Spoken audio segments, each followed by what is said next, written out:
Creative continuity at Motor City Comic Con. Get the latest news directly from cosplayers, artists, writers, and the occasional celebrity. Tune in for Creative Continuity's coverage of Motor City Comic Con. We bring the convention to you. Talking with writer Duane Swierczynski. How'd you get into comics?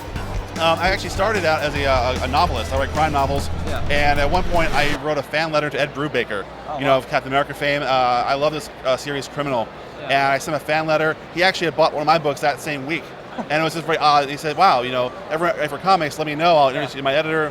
I talked to his editor. We kind of hit it off and started pitching things, and from there it kind of blossomed over time into a second career. Yeah, well, I was actually published with St. Martin's Press. I did 3 or 4 crime novels, and it's just as hard as breaking into novels as it is breaking into comics. It just takes a lot of persistence, and for me, it was entertaining myself most of all. Write stories that you want to read, not necessarily what you think the market wants. So I think the same is true with comics. If you write comics you want to see on the stands, no matter what it is, if it's not a genre that is out there now, just go and do it. That's the key, I think.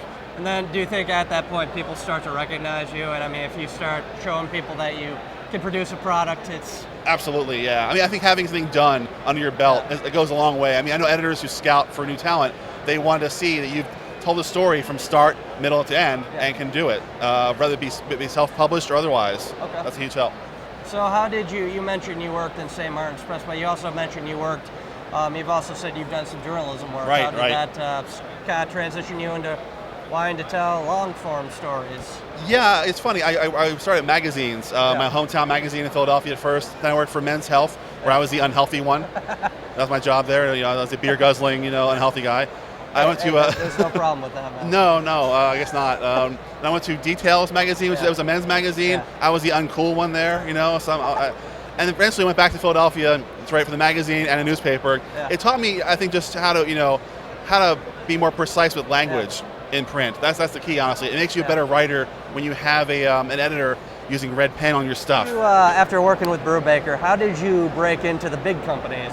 Actually, I was lucky, very lucky. And the novels actually got me in the front door at Marvel, or the side door, I guess. And they knew I could tell a story, long form.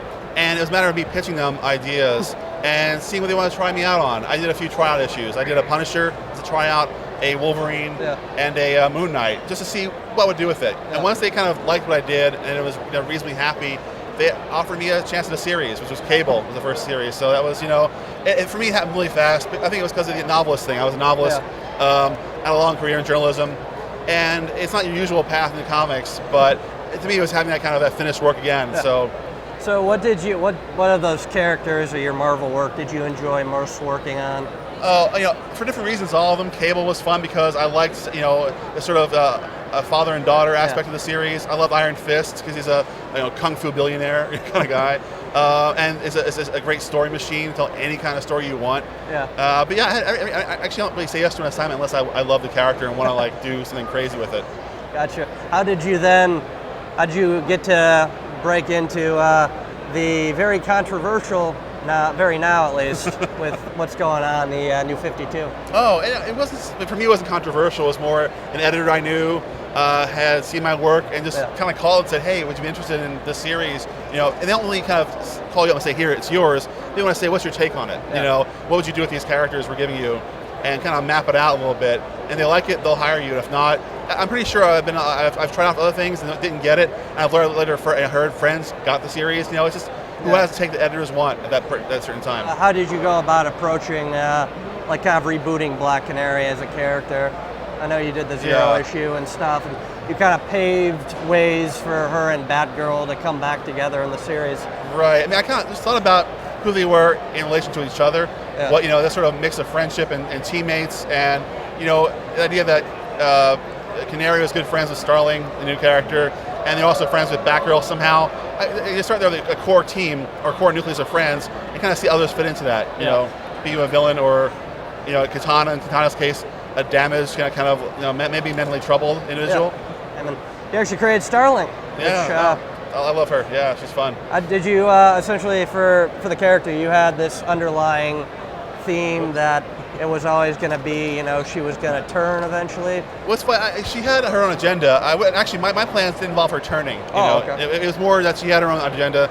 she had this very deep spycraft background. Her uncle was a spy, possibly an insane spy. So I kind of wanted to explore it a little more. I was actually dying. I was wishing to do her own little mini-series at some point, but maybe down the road. What made you leave the series? Honestly, declining sales, and I was let go. But it happens. That really happens all the time. It's part of the process.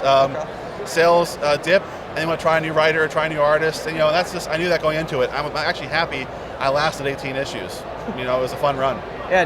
Were you happy with your successor, Christy Marks? Yeah, definitely. Yeah. Did you plan on her eventually ever teaming up with Mr. Freeze or any of that, or? Not in my plans. No. I had different things in mind, but every writer has to bring their own story to it. I mean, when I do it for Gail, much beloved creator.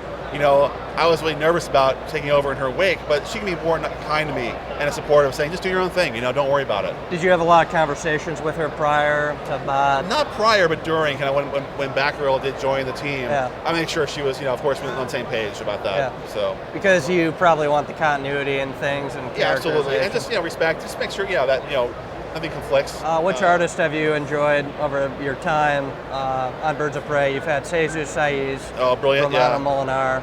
Have you enjoyed specifically one? They're all great for different reasons. I love Jesus. We co-created Starling, so I'll always be grateful to him. And it was fun launching the book with him.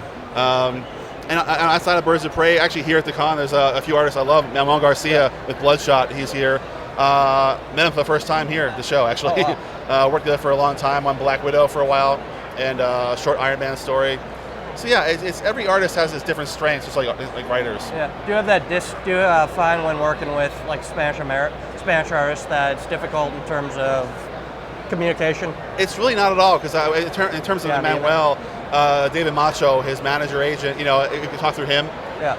The language barrier never is a problem, really, which is amazing. Okay. Yeah. What else do you have coming up right now? Right now, I'm just doing X for Dark Horse. It's a one-eye vigilante nutcase, which I love doing. I'm working on Judge Dredd for IDW, ongoing. And a new novel came out last month called Point and Shoot. It's part of a trilogy, starring an alcoholic house sitter named Charlie Hardy. So, thank you, Mr. Swierczynski. I appreciate it. And this is Tommy Zimmer for Motor City Comic Con.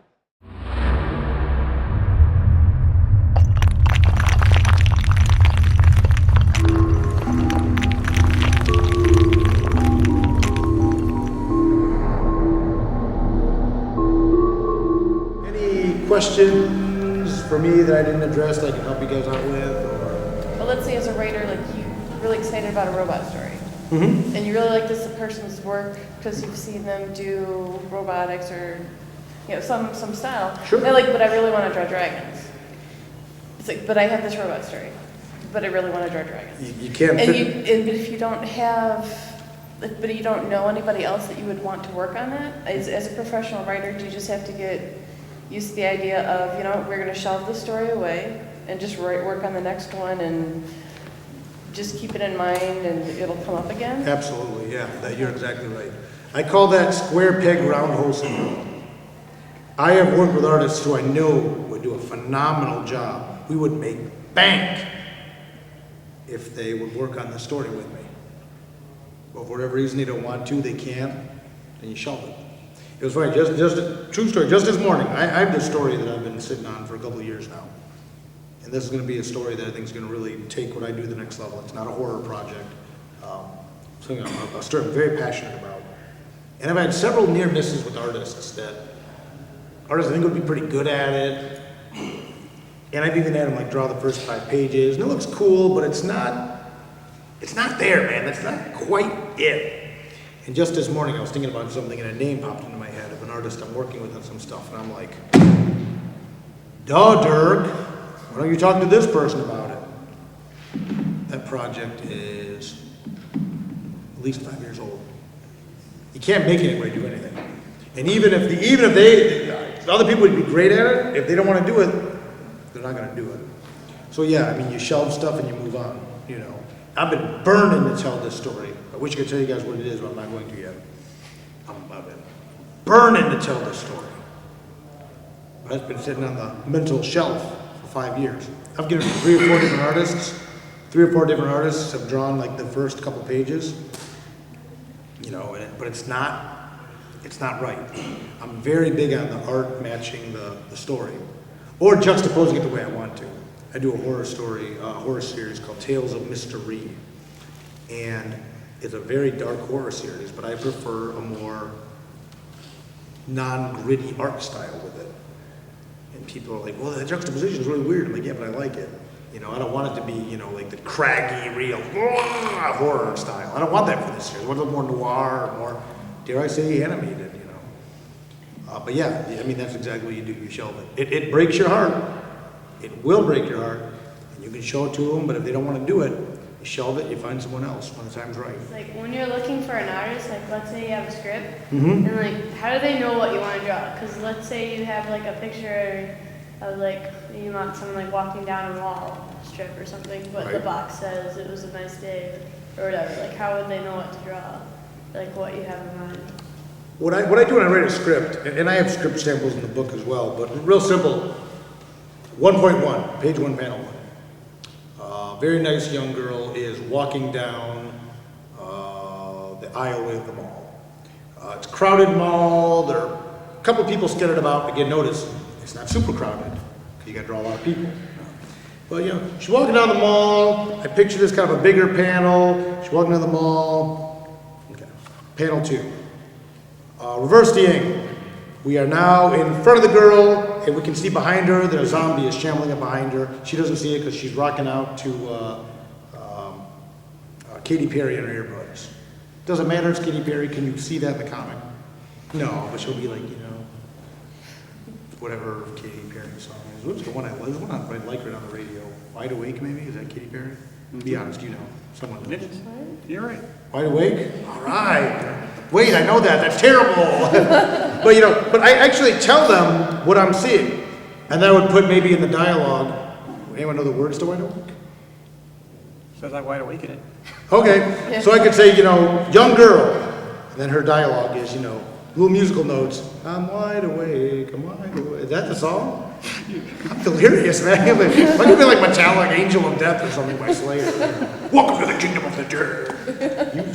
You and I can sing that one. We all right. The family that slays together stays together. So.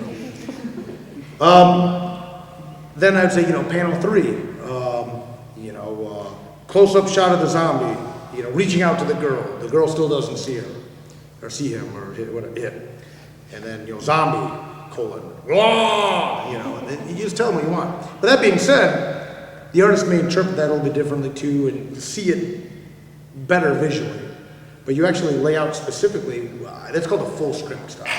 There's another style called Marvel script, or Marvel style, which you basically kind of write the story, and they break down the whole thing.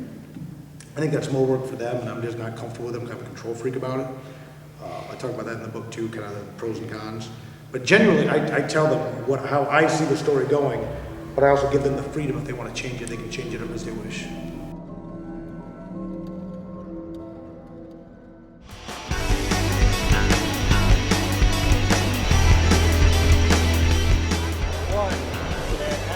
This is Tommy Zimmer here at I was just talking about C2E21.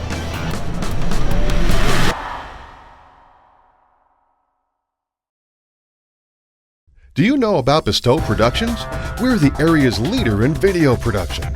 We provide quality, award-winning, and professional work in television commercial advertising, video for the web, video content for direct distribution, video on demand, and so much more. Give us a call at 570-486-4948 and see what Bestow can do for you. And now you know.